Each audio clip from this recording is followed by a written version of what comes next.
اعوذ باللہ من الشیطان الرجیم بسم اللہ الرحمن الرحیم الحمد للہ رب العالمین والعاقبۃ لأہل التقوی والیقین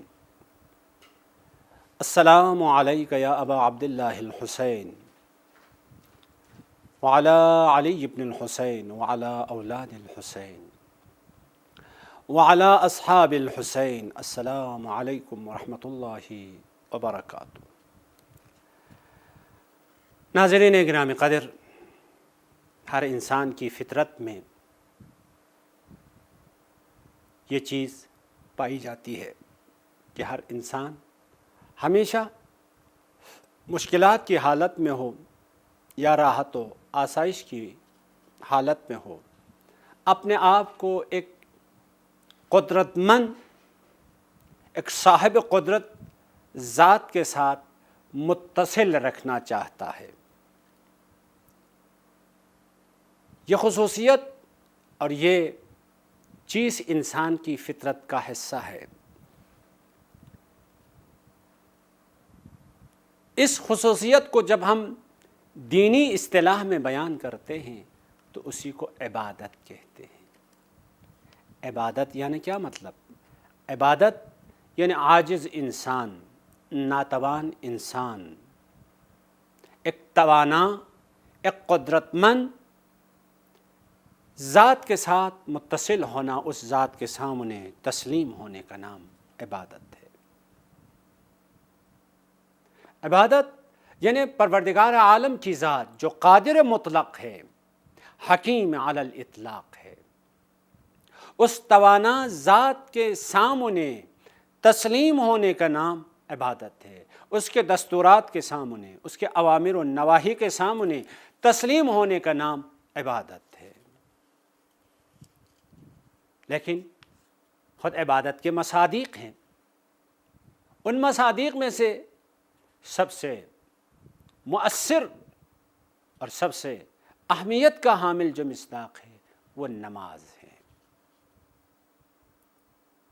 عاشوراء میں سب سے نمایاں عبادت کا جو مصداق ہمیں ملتا ہے وہ نماز ہے۔ پروردگار عالم کی کبریائی اور اس کی ربوبیت کے سامنے تسلیم ہو کر سجدہ ریز ہونا، نماز کی اہمیت عاشوراء کے ایک حصہ ہے۔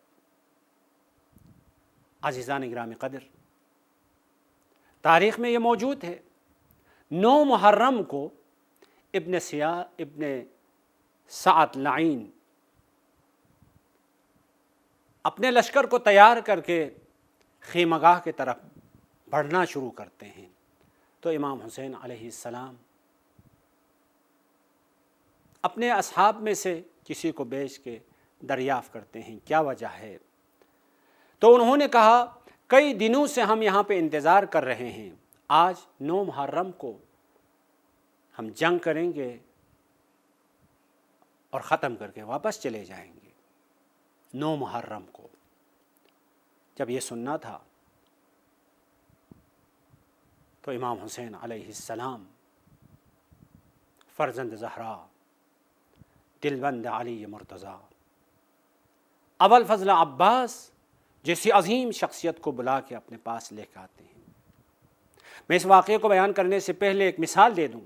دیکھیں، ہمیں بھی اپنی زندگی میں کبھی کسی چیز کی ضرورت پڑتی ہے تو اس چیز کی اہمیت کے حساب سے ہم طلب کرتے ہیں۔ مثلا فرض کریں آپ کے ہمسائے سے کسی چیز کی ضرورت ہے، روزمرہ استعمال کرنے کی کوئی معمولی چیز ہے، تو آپ اپنے بچے کو بیچتے ہیں یا کسی اور کو بیچتے ہیں۔ لیکن بہت بڑی قیمتی چیز کی ضرورت ہو تو آپ بچے کو نہیں بیچتے ہیں، آپ خود جاتے ہیں تاکہ وہ چیز طلب کر لیں۔ تو اسی طرح فرزند زہرا، دلبند علی مرتضیٰ، حسین ابن علی علیہ السلام، ابوالفضل عباس، جو اصحاب امام حسین میں سے سب سے والا مقام اور سب سے عظیم شخصیت، جس کے چلے جانے سے امام حسین علیہ السلام نے الآن انکسرا ظہری کی فریاد بلند کی ہے۔ ایک عظیم شخصیت کو بلا کے فرماتے ہیں بھیا عباس جا کر سعد لعین جو کہ شقی ہے ملعون ہے ایک رات کی مہلت طلب کریں۔ عزیزان گرام قدر، یہ ایک رات کی مہلت کیا کرنے کے لیے؟ کیا امام حسین علیہ السلام اس دنیا میں باقی رہنا چاہتے تھے؟ ہرگز ایسا نہیں تھا۔ پھر ابوالفضل عباس جیسی عظیم شخصیت کو بیچ کر عمر سعد جیسے شقی سے ایک رات کی مہلت طلب کرنے کی وجہ کیا ہو سکتی ہے؟ تو مقاتل کی کتابوں میں یہ حقیقت موجود ہے۔ کیوں ایک رات کی مہلت طلب کریں؟ ہم باقی رہنا چاہتے ہیں؟ ایسا نہیں۔ دنیا سے لذت اٹھانا چاہتے ہیں؟ ایسا نہیں، بلکہ فرمایا انہو لیعلم انی احب الصلاۃ، وہ ذات پروردگار عالم جانتی ہے، میرا خالق جانتا ہے، انی احب الصلاۃ، میں حسین نماز کا عاشق ہوں۔ احب، حب محبت ہے نا، میں حسین نماز سے محبت کرنے والا ہوں، نماز سے عشق کرنے والا ہوں۔ میں آج رات ایک رات ابوالفضل عباس بیچ کے سعد لعین سے ایک رات کی مہلت طلب کر کر کیا کرنا ہے؟ نماز سے عشق بازی کرنے کے لیے، پوری رات نماز پڑھنے کے لیے ایک رات کی مہلت طلب کرتے ہیں۔ مقتل کی کتابوں میں یہ موجود ہے، عاشور کی رات ہے، قیمتی رات ہے۔ ابوالفضل عباس جیسی شخصیت بیچ کر ایک رات کی مہلت طلب کی ہے، تو اس رات میں کیا کرنا ہے؟ دوی کدوی النخل ما بین راکع وساجد وقائم، یہ مقتل کا جملہ ہے۔ دوی کدوی النخل، شہد کے چھتوں سے شہد کی مکھیوں کی بنبناہٹ کی جو آواز نکلتی تھی، ما بین راکع وساجد وقائم، کوئی رکوع میں سبحان ربی العظیم وبحمدہ، کوئی سجدے میں سبحان ربی الاعلی وبحمدہ، کوئی قیام میں سبحان اللہ کی تسبیح کی آواز بلند ہو رہی تھی۔ تو خدا کی بارگاہ میں عبادت کرنے کے لیے، نماز پڑھنے کے لیے، نماز کی اہمیت کو ہمیں بتانے کے لیے ایک رات کی مہلت طلب کرتے ہیں۔ عزیزان کرام قدر، بس نماز کی اتنی اہمیت ہے۔ امام حسین علیہ السلام آخری وصیت کرتے وقت حضرت زینب علیہ علیہ السلام سے وصیت کرتے وقت فرماتے ہیں یا اخی لا تنسینی فی نافلۃ اللیل، اے میری پیاری بہن، نماز شب میں مجھے مت بولنا۔ یعنی نماز شب کی تاکید، نماز کی اہمیت، نماز شب میں دوسروں کے لیے دعا کرنے کی اہمیت کو سمجھانے کے لیے وصیت کی ہے۔ بس عزیزان گرامی قدر، ہم حسین کے عاشق ہیں، ہم حسین ابن علی سے محبت کرنے والے ہیں۔ عزاداران مظلوم ابا عبداللہ، آپ عزاداری اسی لیے کرتے ہیں، حسین سے محبت کرتے ہیں، حسین نماز سے محبت کرتے ہیں۔ دوست کا دوست دوست ہوتا ہے، ہم حسین کا دوست ہے، حسین نماز کا دوست ہے۔ بس یہ ہو ہی نہیں سکتا ہم حسین سے عشق کریں، حسین سے محبت کریں، لیکن نماز سے محبت نہ کریں، نماز سے عشق نہ کریں۔ جو عاشق حسین ہوگا وہ عاشق نماز بھی ہوگا، جو عاشق حسین ہوگا وہ عاشق نماز بھی ہوگا، جو محب حسین ہوگا وہ محب نماز بھی ہوگا، کیونکہ یہ قانون فطرت ہے، دوست کا دوست دوست ہوتا ہے۔ خود امام حسین علیہ السلام فرماتے ہیں انہو لیعلم انی احب الصلاۃ، پروردگار عالم جانتا ہے میں حسین نماز سے محبت کرتا ہوں، میں نماز کا عاشق ہوں۔ عشق آپ فقط عاشور کی رات نہ دیکھیں، بلکہ ظہر عاشور ہیں، ظہر عاشور نماز کا وقت ہوتا ہے۔ امام حسین علیہ السلام کے بامعرفت صحابی امام کی خدمت میں عرض کرتا ہے مولا نماز کا وقت ہوا چاہتا ہے۔ آپ کو معلوم ہے وقت ہوتے ہی نماز پڑھنا کوئی واجب تو نہیں ہے، ہاں جماعت پڑھنا کوئی واجب تو نہیں ہے، ٹھیک ہے ظہر کا وقت ہو گیا کچھ دیر بعد نماز پڑھیں ہو سکتا تھا، جماعت نہ ہو یہ بھی ہو سکتا تھا، خیمے کا اندر نماز پڑھیں یہ بھی ہو سکتا تھا، لیکن جب صحابی نے کہا مولا نماز کا وقت ہوا چاہتا ہے تو امام علیہ السلام نے اس کے حق میں جو دعا کی ہے وہ دعا کیا ہے؟ ذکرت صلاۃ، تم نے نماز کی یاد دلائی،